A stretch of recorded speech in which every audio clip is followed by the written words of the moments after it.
देखिए, हमारा राज्य में जो नियम है 1950s का जो नियम है बहुत सख्त नियम है।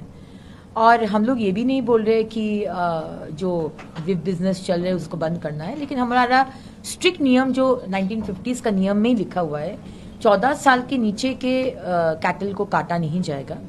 और जो कैटल एकदम ही असुस्थ है या अपाहिज है या एज हो गया है, उसको पर्टिकुलर ऑफिसर्स उनको सर्टिफिकेट देना होगा। तो सर्टिफिकेट अगर आप लोग दिखा सकते हैं तो इसमें तो कोई प्रॉब्लम नहीं है। लेकिन 1950s का जो आइन हमारे राज्य में है वो दूसरे राज्य में नहीं है, और ये राज्य में बहुत सख्त है। ये अलग बात है कि अभी तक वो आइन लागू नहीं किया गया था, क्योंकि पिछला सरकार बहुत सारा आइन नहीं मानते थे, वोट बैंक का हिसाब करते थे। लेकिन इस सरकार में वो नहीं होगा, क्योंकि हम लोग काउस को माता भगवान समझते हैं। तो ये थोड़ा सा सेंटिमेंटल इशू भी है, लेकिन नियम तो सबके लिए एक ही है। आज अगर आवाज़ बंद करने का जो 50 डेसिबल के अंदर में जो करने का जो नियम है वो तो सबके लिए है, वो तो सिर्फ कुछ पर्टिकुलर धर्म के लिए है नहीं है। पब्लिक रास्ता, पब्लिक का जगह बंद करके पब्लिक को असुविधा करके, वो सबके लिए है। ये कोई धर्म या कोई पार्टी या कोई रंग देख कर नहीं है। तो नियम सबके लिए सेम है। ये हम धन्यवाद देना चाहते हैं तोहा सिद्दीकी को कि इस जो स्टैंड अप लिए हैं।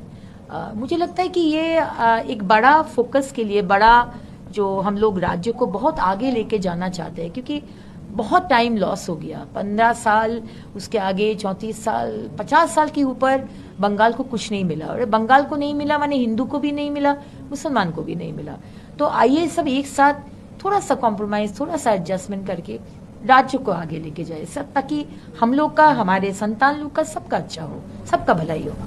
दीदी, सरकार बनने के बाद आज पहली बार मुख्यमंत्री उत्तर बंगाल गए हैं और वहाँ उन्होंने एडमिनिस्ट्रेटिव मीटिंग के साथ साथ विभिन्न विषयों पर आज बैठक की है। आप भी उसमें ऑनलाइन सम्मिलित थी, थोड़ा हमें बताएं कि मैंने किन किन विषयों को लेकर के आज जो बैठक हुई। बहुत विषय को लेकर बैठक हुआ, और इतना माइन्यूटेस्ट पॉइंट को लेकर माननीय मुख्यमंत्री जी आज बैठक लिए। पहले तो धन्यवाद देना चाहते हैं माननीय मुख्यमंत्री जी को कि आज उनका जो पहला प्रशासनिक बैठक वो उत्तर बंगाल से शुरू किए। जो उत्तर बंगाल 15 साल बहुत ही वंचित हुआ है।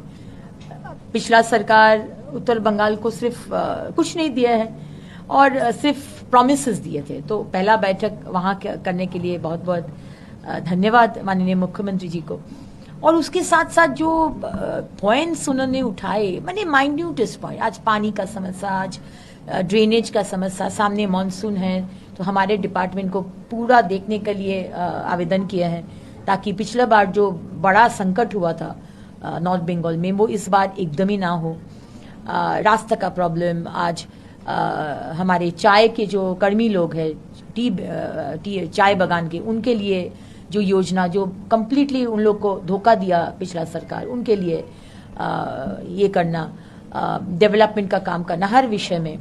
हॉस्पिटल बनाना है, एक एम्स आएगा, IIM आएगा, एक IIT होगा, इसका विषय में जमीन अधिग्रहण करके MLA MP के साथ। और ये सबसे अच्छा लगा कि ये प्रशासनिक बैठक में दूसरे पार्टी के भी, विरोधी पार्टी के भी MLA लोग थे, क्योंकि ये तो सच है 15 साल हम लोग को कहीं कोई भी प्रशासनिक बैठक में बुलाया नहीं गया है। तो फिर आसनसोल दक्षिण का उन्नयन मेरे बिना ही हो सकता है? ऐसे कैसे हो सकता है? आज माननीय मुख्यमंत्री जी ये बोल दिया है कि हम लोग सबका आइडियाज चाहिए, सबका योगदान चाहिए, जो होना है सबका साथ सबका विकास।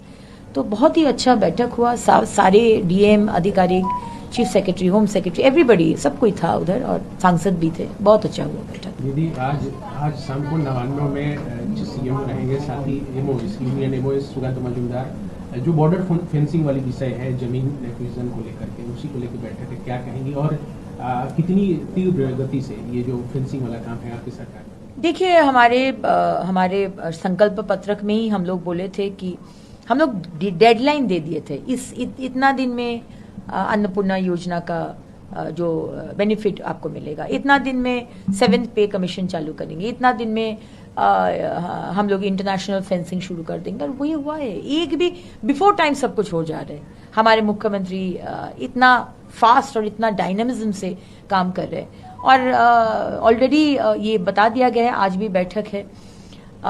जिस तरह से पिछला सरकार, बंगाल के लोग सिर्फ नहीं, सारे भारत की सिक्योरिटी को लेकर इतना खिलवाड़ कर दिए हैं, सारे टेररिस्ट इलीगल इन्फिल्ट्रेटर्स बंगाल से घुसे और सारे देश में जाकर टेररिज्म एक्टिविटी किए। ये कोई हक नहीं था ममता बनर्जी और आप तृणमूल सरकार के करने में। लेकिन आज पहला दिन से माननीय मुख्यमंत्री जी बीएसएफ को ये देना और स्ट्रिक्टली बोल दिया है कि कैटल स्मगलिंग, महिला का trafficking, drugs, fake currency, complete zero tolerance विषय ये माननीय मुख्यमंत्री जी ने स्ट्रिक्टली अधिकारिक को बोल दिया है।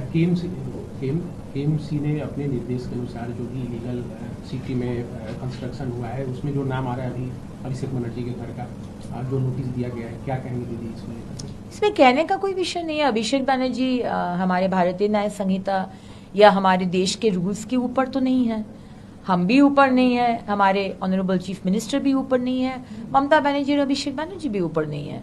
हम लोग सारे बंगाल में नोटिस भेजे हैं, बोले हैं नोटिस भेजने के लिए।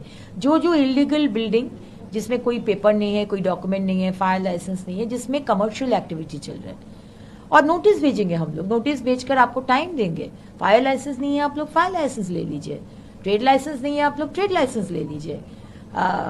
एग्जिट का कोई आग लगेगा तो कोई रास्ता नहीं है, छोटा सा तिलजला का बिल्डिंग जैसा छोटा सा सीढ़ी, 2 जन खड़ा नहीं हो पाएगा तो भागेगा कैसे? आपका गलती के लिए बाकी और 50 जन मरेगा, ये तो अलाउ नहीं कर सकते। सो टाइम देंगे, रेक्टिफाई करने का अपॉर्चुनिटी देंगे। अब अभिषेक बनर्जी घर बनाए हैं उनका नाम में, उनका पापा का नाम में, उनका लीप्स एंड बाउंस कंपनी उनका नाम में, घर लीगल, लेकिन घर के साथ और भी कंस्ट्रक्शन कर लिए जो इलीगल है, तो उसका नोटिस भेजे। इसमें अभिषेक बनर्जी कोई भगवान नहीं है, ममता बनर्जी भगवान नहीं है, आप और एक जन नागरिक है हमारे राज्य का। जो नियम नहीं फॉलो करेगा उसको हम लोग नोटिस भेजेंगे। दीदी, इस विषय को लेकर जब मेयर फिराद हकीम से पूछा गया तो बोलते हैं कि हमें कुछ जानकारी नहीं है इसके बारे में। जानकारी होता तो फिराद हकीम शायद नोटिस भेजते। अब जानकारी तो फिराद हकीम जी का वाओ मोमो फैक्ट्री का भी नहीं था, लेकिन वाओ मोमो फैक्ट्री में 30 जन का मृत्यु हो गया। एक बार भी गए थे फिराद हकीम साहब देखने के लिए कि जिसका पिताजी, जिसका भाई, जिसका हस्बैंड मर गया है, हड्डी भी नहीं मिला, गए थे देखने के लिए 30 फैमिली को। उसका दायित्व लिए है आपका सरकार? नहीं लिए थे। आपका जो मुख्यमंत्री, हमारा एक्स मुख्यमंत्री, टाइम ही नहीं मिला, तो ये तो हम लोग नहीं करेंगे। राज्य का सुरक्षा का दायित्व हमारे सरकार के है, और सुरक्षा देने के लिए जो आप इलीगल बिल्डिंग बनाएंगे आग लगेगा, 10 तो और बिल्डिंग अफेक्टेड होगा, लोग मरेगा, ये तो हम लोग नहीं करने देंगे। तो जो करना है सुरक्षा देने के लिए, जो नियम है, जो आईन है,